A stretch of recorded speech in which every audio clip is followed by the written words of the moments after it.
C'est une Rolls-Royce qui vient de Californie. On voit déjà le numéro californien qui est là. Et le modèle, c'est une Silver Spur de 1985. Je pars tout simplement du principe qu'il faut qu'il y ait une Rolls-Royce dans un endroit aussi paradisiaque que Tahiti. Partant de là, j'ai entendu quelqu'un parler de professionnels, des choses comme ça. La voiture elle-même parle.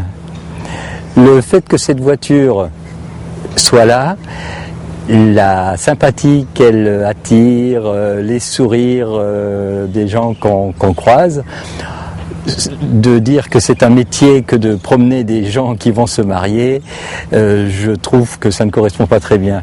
Alors, comment le définir ? C'est un échange. Finalement, c'est quoi avoir un métier ? C'est apporter une compétence à quelqu'un qui aimerait de son côté profiter de cette compétence. Alors, soit, on va dire que c'est un métier. Alors, mon métier, chauffeur de Rolls-Royce, mais attention, à Tahiti. Toute la nuance, elle est là.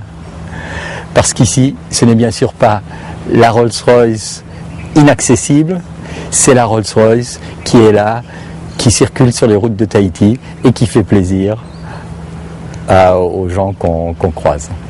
Petit à petit, elle s'acclimate. Et bien sûr qu'elle est destinée à tout le monde qui a envie de se faire plaisir, les gens qui ont envie d'aller au restaurant, qui ont envie de se faire plaisir, beaucoup au niveau de la surprise, des gens qui vont estimer que j'ai un ami cher qui arrive, qu'est-ce qu'on va rigoler, on va le surprendre, il va croire qu'on est riche comme Crésus, on va le chercher en Rolls, et puis après on continuera le périple avec notre petite voiture pour faire le tour de l'île, etc. Petite voiture n'étant bien sûr pas péjoratif du tout. Voilà, et puis c'est une question de rêve, c'est une question de faire rêver les gens.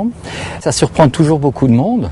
Je n'aime pas les voitures, je n'aime pas la pollution, je n'aime pas la vitesse, je n'aime pas les accidents que ça crée.